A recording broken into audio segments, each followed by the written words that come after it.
네, 오늘은 마음의 성전을 아름답게 세웁시다 라는 제목으로 잠시 말씀을 나누겠습니다. 유럽에 여행을 가보면 대도시마다 웅장하고 화려한 대성당들이 있는 것을 보게 됩니다. 프랑스에 가면 노트르담 대성당이라든지, 바티칸에 가면 성 베드로 성당이 있고, 스페인에 가면 사그리다 파밀리아 성당 같은 이러한 성당들이 자리 잡고 있는 것을 보게 됩니다. 이러한 성당들은 하루아침에 지어지지 않죠. 수백 년에 걸쳐서 지어진 거대한 대리석 기둥과 화려한 스테인글라스드, 그 앞에 서보면 우리 인간이 얼마나 부족하고 연약한 존재인가라는 것을 깨닫게 됩니다. 그리고 많은 사람들이 과거에도 그렇고 지금도 그렇지만 그 거대하고 화려한 공간 안에 들어가면 마치 그곳에 하나님의 영광이 가득하게 임하는 것을 느끼는 그러한 것을 보게 됩니다. 얼마 전에 TV에 보니까 예능 프로그램에 풍양공가 하는 그런 프로그램이 있어요. 유재석하고 몇몇 사람들이 저 유럽으로 여행을 갔는데요. 가가지고 유재석이라고 하는 이 연예인은 보니까 불교를 믿는 그런 사람이더라고요. 그런데 그 성당 앞에 가가지고 가니까 저절로 손을 모으고 얼마나 간절하게 기도를 하는지, 그 성당의 그 압도적인 권위 앞에 사람들이 막 그냥 저절로 기도가 나오고 저절로 은혜가 되는 것 같고, 그러면서 사람들이 착각을 하는 거예요. 그곳에 하나님이 가득하게 임하실 거예요. 거기서 기도하면 모든 기도가 다 이루어질 것처럼 사람들이 그런 생각들을 품게 되는 것을 봅니다. 하지만 여러분, 안타까운 사실은 그렇게 큰 위용을 자랑하던 수많은 유럽의 성당들이 오늘날에는 예배하는 성도들은 사라지고 관광객들로 가득 채워져 가고 있다라는 것입니다. 심지어 천문학적인 유지비를 감당하지 못해서 수백 년 된 예배당 건물이 술집이나 카페로, 나이트클럽이나 스케이트장으로 매각되는 가슴 아픈 일들이 유럽 곳곳에서 일어나고 있는 것이 현실입니다. 여러분, 이것은 건물의 화려함이 결코 우리 신앙의 생명력을 보장해 주지 못한다라고 하는 확실한 증거라고 할 수 있는 것이죠. 존 스토트 목사님이 이런 이야기를 합니다. 우리는 자꾸만 교회를 건물과 동일시하는 끔찍한 실수를 저지릅니다.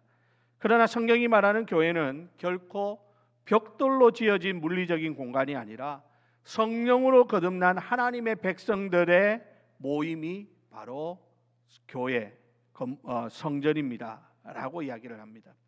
여러분, 그렇습니다. 존 스토트의 지적처럼 많은 성도들이 예배당과 성전의 개념을 혼동할 때가 많이 있다는 거예요. 아마 우리 성도님들 중에도 그런 분들이 있으리라고 생각합니다.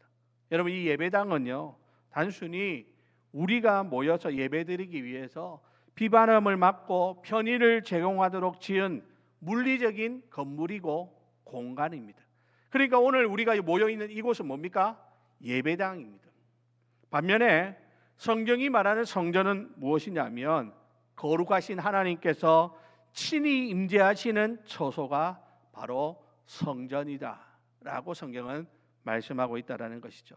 그래서 구약 시대에는 이스라엘 백성들의 수준에 맞추어서 예루살렘에 있는 가시적이고 물리적인 텐트가 하나님의 임재를 상징하는 성전의 역할을 감당하고, 나중에는 다윗 솔로몬 성전이나 이런 성전을 지어가지고 건물을 화려하게 잘 지어놓고 그것을 성전이라고 불렀던 것이 사실입니다. 하지만 신약 시대에 이르러서는 이 개념이 완전히 바뀌어지게 됩니다. 물리적인 건물로서의 성전 시대는 이제 끝이 났고, 말씀이 육신이 되어 우리 가운데 오신 예수 그리스도 자신이 참된 성전이 되셨기 때문입니다. 자, 오늘 우리가 읽은 요한복음 2장의 말씀은 예배당의 껍데기만 남고 성전의 본질을 잃어버린 유대인들을 향해서 예수님께서 거룩한 분노를 표출하시는 장면이 펼쳐지고 있는 본문입니다. 오늘 이 말씀을 통해서 화려한 외형에 집착하는 우리의 얄팍한 신앙을 돌아보고 참된 성전이신 예수 그리스도를 통해서 내 마음의 성전을 어떻게 아름답게 세워가야 할 것인가에 대해서 잠시 생각해 보고자 합니다. 여러분, 우리 예수님께서 공생의 사역을 시작하시면서 맞이하신 첫 번째 유월절에 예수님은 예루살렘 성전으로 올라가십니다. 유월절 이 거룩한 날에 예수님은 예루살렘 성전을 찾으셨고 그 예루살렘 성전에 들어가셨는데 그곳에서 마주하신 풍경은 하나님의 임재가 가득한 그런 장면이 아니라 인간의 탐욕이 가득 차 있는 그러한 모습을 예수님이 보게 됩니다. 오늘 본문 14절에 보니까 당시 성전 안의 상황을 이렇게 표현하고 있죠.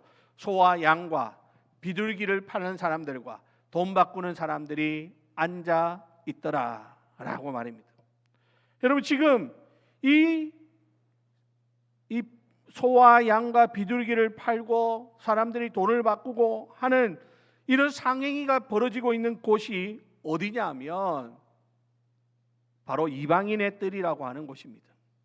본래 이곳은 유대인들, 이스라엘 백성들이 아닌 이방인들도 하나님께 나와서 예배를 드릴 수 있도록 유일하게 허용된 공간이라고 할 수 있는 곳입니다.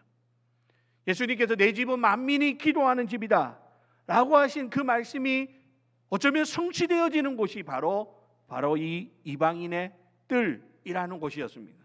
그런데 제사장들과 당시 종교 지도자들은 순례객들의 편의를 구실로 그리고 자신들의 막대한 이익을 위해서 그 거룩한 예배의 공간을 시장 바닥으로 변질시켜 버렸다라는 것입니다.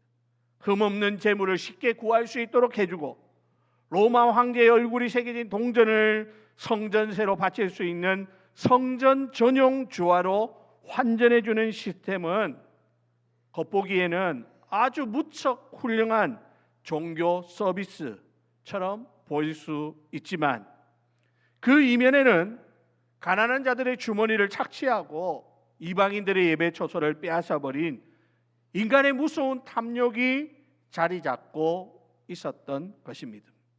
우리 예수님은 이것을 보고 내 아버지의 집으로 장사하는 집을 만들지 말라 하시면서 단호하게 책망하십니다. 거대한 대리석 성벽과 화려한 황금 장식으로 건물의 위용은 하늘을 찔렀지만 성전의 본질인 하나님과의 인격적인 만남은 사라지고 그냥 종교적인 서비스만 남고 사람들의 이권만 남은 타락의 현장이었기 때문입니다. 자, 이런 타락의 광경을 지켜보신 예수님의 반응은 어떻습니까? 놀랍습니다. 오늘 보면 15절 말씀 다 같이 한번 읽어볼까요? 시작. 노끈으로 채찍을 만드사 양이나 소를 다 성전에서 내쫓으시고 돈 바꾸는 사람들의 돈을 쏟으시며 상을 엎으시고. 자, 여러분 보십시오. 예수님은 우리가 평소에 아는 예수님의 모습은 어떻습니까? 아주 온화하신 분이십니다. 아주 겸손하신 분이십니다. 모든 일에 사랑과 자비가 풍성하신 분입니다. 어떠한 죄인을 만나도 꾸짖기보다는 오히려 그들의 아픔을 어루만져 주시고 그들을 하나님의 자녀로 받아주시는 마음이 한없이 넓으셨던 분이 바로 우리 예수님이죠. 그런데 그 온화하셨던 예수님께서 지금 어떻게 하고 있습니까? 노끈으로 채찍을 만들어 그 안에 있는 짐승들을 다 내쫓고 있습니다. 돈 바꾸는 사람들의 상을 예수님께서 과감하게 뒤집어 엎는 그러한 모습들을 그들에게 앞에서 나타내고 있더라라는 것이죠. 그렇다면 여러분, 예수님은 왜 이렇게 크게 분노하고 계시는 걸까요? 제자들은 이 장면을 보면서 시편에 나오는 말씀인데요, 주의 전을 사모하는 열심이 나를 삼키리라 라는 이 다윗의 예언을 떠올렸다라고 오늘 본문 17절에 말씀하고 있습니다. 여러분, 예수님의 분노는 단순한 감정적인 폭발이 아니었습니다. 예수님의 분노는 훼손된 하나님의 영광을 회복하시려는 여호와의 거룩한 열심이었다라는 것입니다. 하나님 아버지의 집이, 만민이 기도하는 집이 강도의 소굴처럼 더럽혀지는 그 현장을 보고서 견딜 수 없는 거룩한 분노로 예수님께서는 이렇게 과격한 행동을 나타낼 수밖에 없었다라고 하는 사실입니다. 여러분, 이 사건은 단순히 부패한 성전 상인들을 혼내고 이 잘못된 제도를 개선하려는 그런 윤리적인 개혁 운동이 아니라고 하는 사실을 알아야 합니다. 성경적인 관점에서 볼 때 이것은 구약 시대 내내 이어져 온 건물 성전과 짐승 제사의 시대가 이제 그 종착점에 다다랐으며, 불완전한 이 제사 제도를 끝내고 완벽하고 새로운 성전의 시대가 열렸음을 선포하는 아주 중요한 구속사적인 사건이라고 하는 사실입니다. 그리고 오늘 우리가 보고 있는 이 본문이 아주 중요한 본문이라는 것이죠. 자, 여러분, 자신들의 이권이 이렇게 무너지는 것을 본 당시 유대 종교 지도자들은 어떻게 합니까? 예수님께 분노하면서 이렇게 묻습니다. 18절에 보니까 네가 이런 일을 행하니 무슨 표적을 우리에게 보이겠느냐라고 말입니다. 여러분, 이 말은 무슨 말이냐면, 네가 지금까지 사람들에게 네가 하나님 보내신 메시아라고 하는데, 그래 좋다, 네가 정말 메시아라면 네가 메시아라고 하는 것을 증명할 표적을 보여달라라는 것입니다. 자, 이때 예수님은 어떤 표적을 말씀하십니까? 저 예루살렘 성전을 가리키면서 19절에 보니까 너희가 이 성전을 헐라, 내가 사흘 동안에 일으키리라 라는 말씀을 하고 계십니다. 그러자 여러분, 유대인들은 어떻게 합니까? 이렇게 말합니다. 20절에 이 성전은 46년 동안 지었거늘 네가 3일 동안에 일으키겠느냐라고 하면서 예수님의 말씀에 조롱 섞인 말을 쏟아붓고 있는 것이죠. 왜요? 그들의 시선은, 그들의 눈은 여전히 눈에 보이는 저 거대한 대리석 건물에 갇혀 있었기 때문입니다. 진정으로 보아야 될 진정한 성전 되시는 예수님을 보지 못했기 때문이다 라는 말입니다. 여러분, 당시에 성전 건물을 가리키는 헬라어는 히에론이라고 하는 단어를 사용했다고 합니다. 여러분, 이 히에론이라는 말은 성전뜰을 포함하는 모든 건물 전체를 가리켜서 히에론이다 이렇게 말하고, 그러면 이 성전을 사람들이 이야기할 때 이 히에론이라는 말을 잘 사용했는데, 요한복음 2장 19절에서 예수님께서 이 성전을 헐라라고 하실 때 사용하신 단어는 히에론이라고 하는 이 단어가 아니라 나오스라는 단어였습니다. 이 나오스라는 단어는 무슨 의미가 있느냐면, 하나님의 임재가 머무는 가장 거룩하고 은밀한 장소, 그러니까 우리가 알고 있는 지성소를 의미하는 말이라는 겁니다. 인간의 탐욕으로 얼룩진 헤롯의 건물은 더 이상 하나님의 영광이 머무는 참된 나오스 지성소가 아니었다는 말이죠. 너희가 이 성전을 헐라라는 예수님의 이 말씀은 단순히 눈에 보이는 그 건물을 무너뜨리라 라는 뜻을 넘어서 이미 생명력을 잃어버리고 외식과 탐욕만 남은 유대교의 옛 제사 제도 전체를 향한 하나님의 종말 선언이라고 할 수 있는 것이죠. 이제 더 이상 짐승의 피로는 인간의 죄를 영원히 씻을 수 없기 때문입니다. 눈에 보이는 건물과 이 불완전한 제사의 시대는 이제 십자가와 함께 허물어져야만 했기 때문인 것이죠. 자, 사도 요한은 오늘 예수님의 이 말씀의 참된 의미를 정확하게 해석해냅니다. 그리고 이렇게 말하죠. 21절 우리 다 같이 읽겠습니다. 시작. 그러나 예수는 성전된 자기 육체를 가리켜 말씀하신 것이라. 아멘. 요한은 뭐라고 봅니까? 예수님께서 이 성전을 헐라, 내가 사흘 만에 다시 일으키리라 라고 말씀하시는 이 말씀은 그 눈에 보이는 헤롯의 성전, 그 건물을 말하는 것이 아니고 성전된 예수님 자신의 육신을 가리켜 하신 말씀이었다라는 말입니다. 여러분, 성전이 가지는 본질적인 기능이 두 가지가 있습니다. 하나는 하나님의 임재가 임하는 곳이 바로 성전입니다.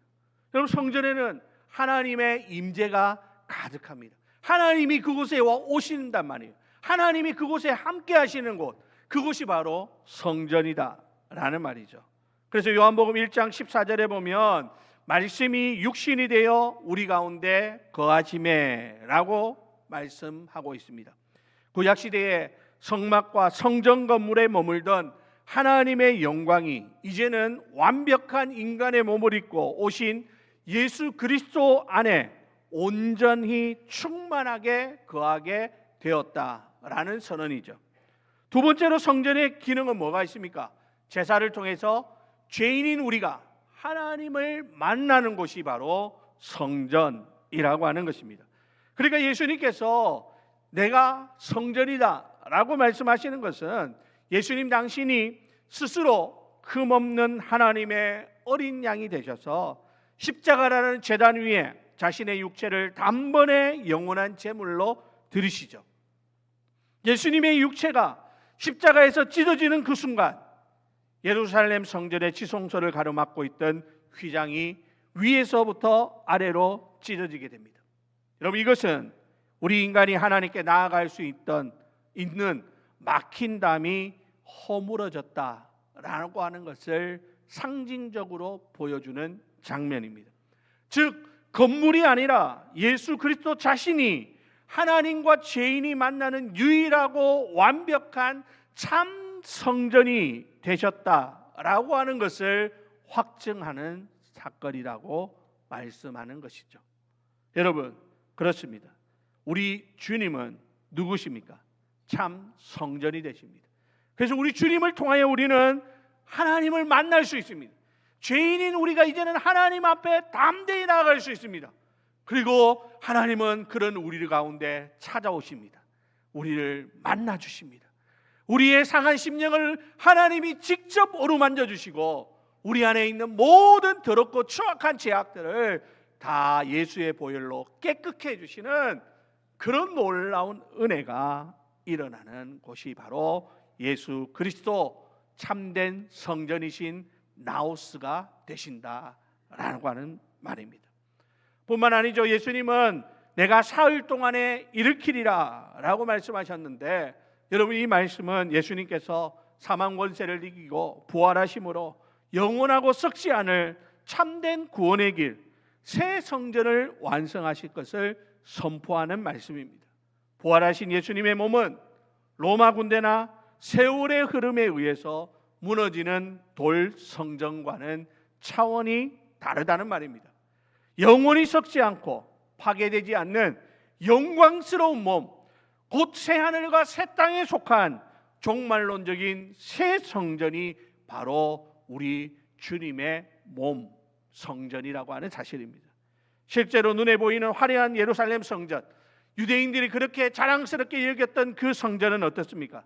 AD 70년에 로마군에 의해서 돌 하나도 돌 위에 남지 않고 영원히 무너지게 됩니다.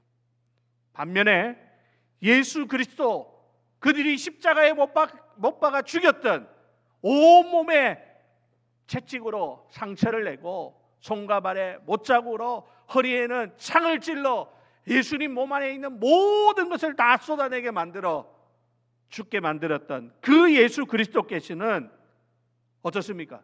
부활하셔서 부활의 성전으로 영원히 지금도 견고하게 서 계신다라고 하는 사실입니다. 그러므로 여러분, 이것은 우리에게 놀라운 복음입니다. 사흘 만에 다시 살아나셔서 영원한 성전 되신 예수님께서 부활 승천하신 후에 우리에게 무엇을 보내주십니까? 성령을 보내주시기 때문입니다. 여러분, 고린도전서 3장 16절에 보면 이렇게 말씀하죠. 다 같이 읽습니다. 시작. 너희는 너희가 하나님의 성전인 것과 하나님의 성령이 너희 안에 계시는 것을 알지 못하느냐. 아멘. 너희는 너희가 하나님의 성전인 것과 하나님의 성령이 너희 안에 계시는 것을 알지 못하느냐.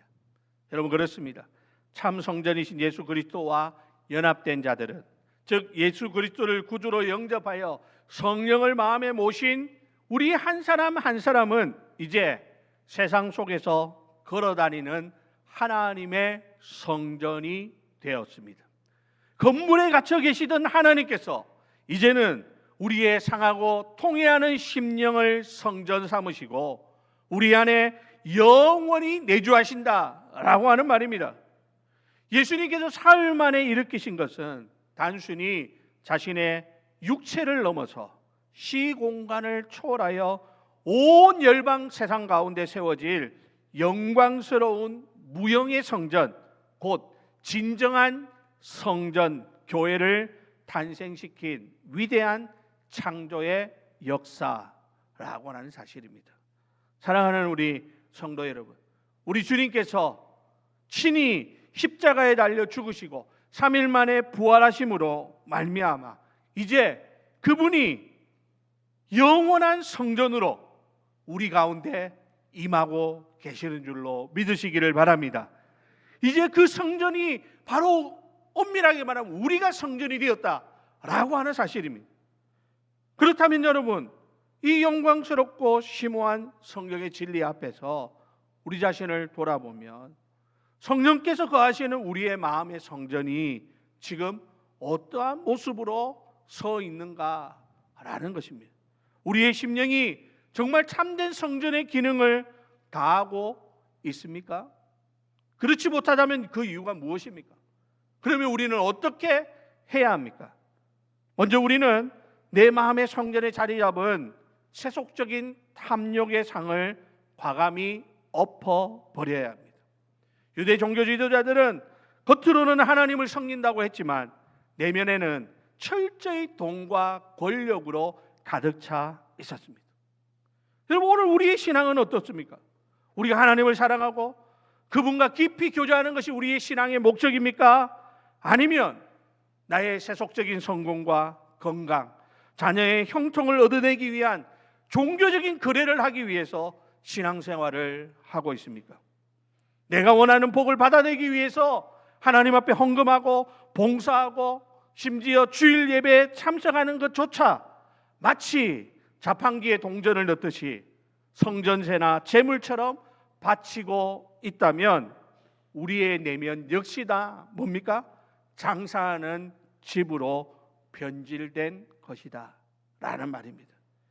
그런 장사하는 그곳을 예수님께서 채찍을 드셨던 것처럼 여러분, 오늘 우리도 우리 안에 있는 이 탐욕의 마음이 남아있다면 우리 안에 이 기복주의와 이기적인 가치관을 하나님의 말씀의 채찍으로 철저히 몰아내어야 우리가 진정한 성전으로서의 삶을 살아갈 수 있다라는 말입니다.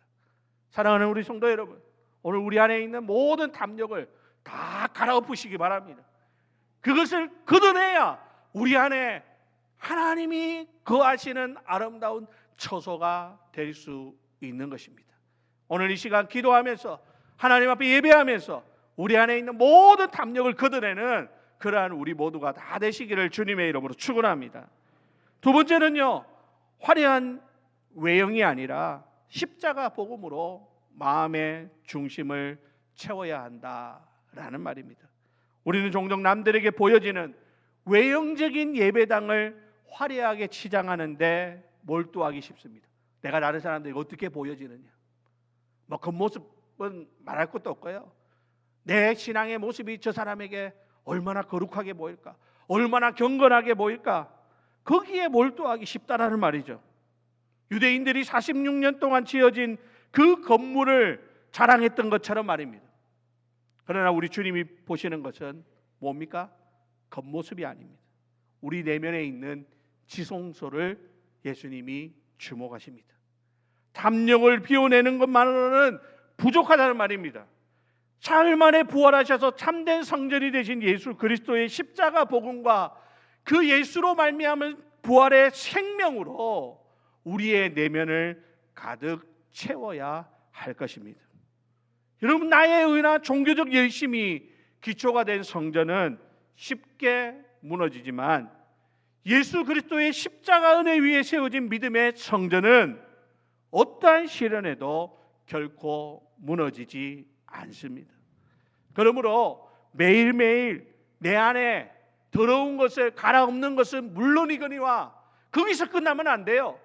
세상 종교는 어떻게 합니까? 자꾸 자기 안에 것을 비워내는 것을 자기 종교의 목적으로 삼습니다. 그래서 자꾸 자기 안에 있는 더러운 것들을 그냥 버리는 것만 해요. 근데 문제는 뭡니까? 버려진 그 마음에 무엇을 채우는가가 없다라는 거예요. 우리 기독교 신앙은 다릅니다. 우리 안에 있는 더러운 탐욕은 걷어내고 그 안에 뭐를요? 바로 그리스도의 그 십자가 은혜를 채워놓고 그 십자가로 말미암는 부활의 영원한 생명을 날마다 우리의 심령 가운데 불어 넣을 수 있어야 되는 거예요. 사랑하는 우리 성도 여러분, 오늘 우리의 마음에 헛된 것이 있으면 걷어내고 그 안에 하나님의 그 놀라운 그 십자가 사랑과 은혜를 우리의 심령 가운데 가득 채워 가시는 그러한 우리 모두가 다 되시기를 주님의 이름으로 축원합니다. 마지막으로 세 번째는요, 이게 제일 중요한데요, 주일에 건물의 예배를 넘어서 일상의 삶에서 거룩한 예배자로 살아갈 수 있어야 한다라는 말입니다. 여러분, 성전은 주일에만 찾아와 예배드리는 특정한 건물이 아닙니다. 성령을 모신 저와 여러분 자신이 24시간 365일 숨쉬고 걸어다니는 거룩한 성전입니다. 가정에서 가족을 대할 때, 직장에서 업무를 처리할 때, 세상 속에서 믿지 않는 사람들과 관계를 맺고 재정을 사용할 때 우리가 서 있는 바로 그곳이 뭐라는 거예요? 하나님을 예배하는 성소라는 말입니다. 그러므로 여러분, 내가 함부로 내뱉는 그 말이 여러분 그 성소를 얼마나 더럽히는지를 알아야 합니다.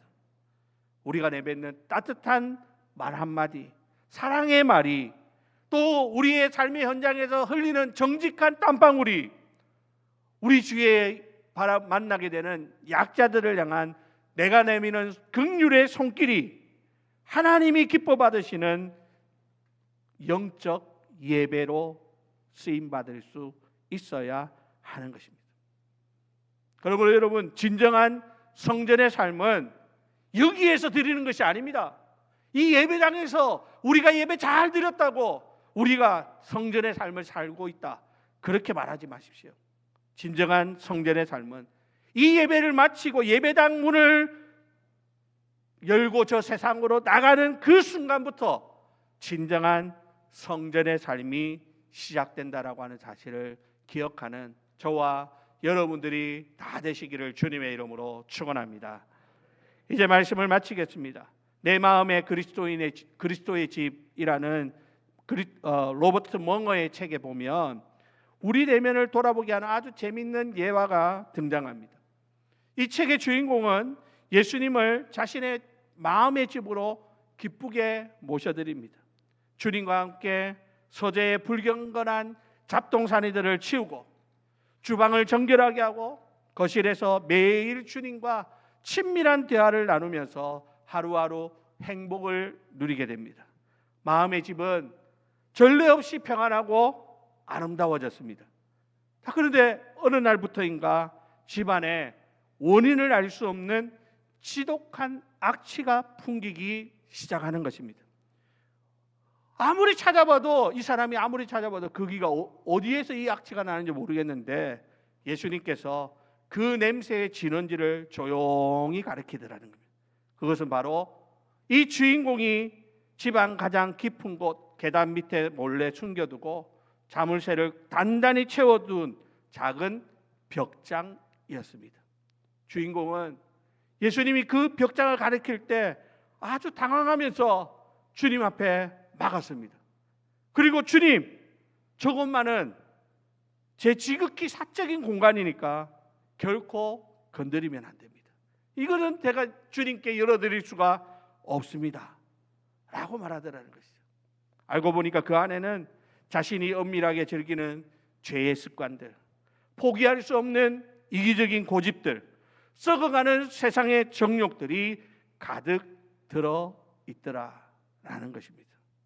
자물쇠를 굳게 채워둔 채 예수님이 그렇게 열으라고 해도 그것을 열지 않고 버텼지만 악취는 온 집안으로 퍼져나갔고 주님과의 그 따뜻했던 그 교제마저 차갑게 식어가기 시작합니다.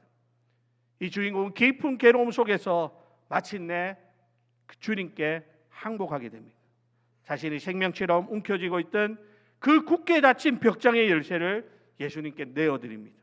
예수님께서 그 열쇠를 가지고 그 문을 열고 그 안에 썩어가던 더러운 쓰레기들을 단숨에 밖으로 내다버리신 후에 성령의 바람을 불어서 집안 전체를 그리스도의 생명의 향기로 가득 채워주십니다. 그러자 비로소 주인공은 자신의 마음이라고 하는 성전의 소유권 전체를 주님께 온전히 넘겨드리게 되었다라고 하는 이야기입니다.